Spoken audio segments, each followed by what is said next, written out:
नमस्कार मंडळी, मी आहे विनोद पवार आणि आपण पाहत आहात कारभारी न्यूज। किनवट नगर परिषदेचे मतदान प्रक्रिया जवळ आली असून राजकीय वातावरण चांगलेच तापू लागले आहे। याच पार्श्वभूमीवर काल राष्ट्रवादी काँग्रेस पार्टी अजित पवार गटाची महत्त्वाची व भव्य बैठक किनवट येथे पार पडली। सन्माननीय नेते प्रताप पाटील चिखलीकर साहेब यांच्या आदेशानुसार जिल्हाध्यक्ष मान्य बाळासाहेब रावणगावकर आणि युवा नेते सचिन नाईक यांच्या प्रमुख उपस्थितीत ही बैठक घेण्यात आली होती।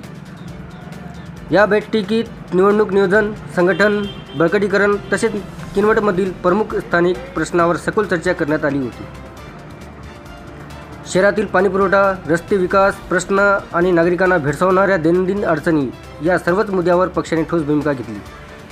जिल्हाध्यक्ष रावणगावकर साहेबांनी सांगितले, या निवडणुकीत किनवटमध्ये राष्ट्रवादी अजित पवार गट मजबूतपणे उतरला असून प्रत्येक प्रभागात जनतेशी थेट संपर्क साधला जात आहे।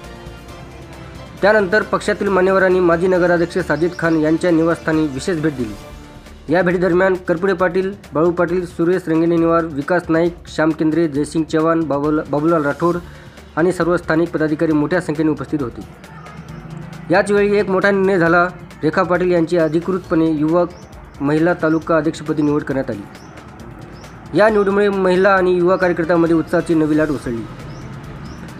सचिन नाईक यांनी सांगितले की ही निवडणूक म्हणजे विकास, पारदर्शकता आणि संघटित नेतृत्व लढाई आहे। किनवट नगर परिषद निवडणूक 2025 आता अधिकाधिक चुरशीची होणार असून सर्वच पक्षांनी आपला मोर्चा उघडला आहे। राष्ट्रवादी काँग्रेस पार्टी अजित पवार गटची कालची बैठक किनवटमधील राजकीय वातावरणाला नवी दिशा देणारी ठरली आहे। अधिक अपडेट्ससाठी कारभार न्यूजला लाईक, सबस्क्राईब आणि बेल आयकॉनला नक्की दाबा।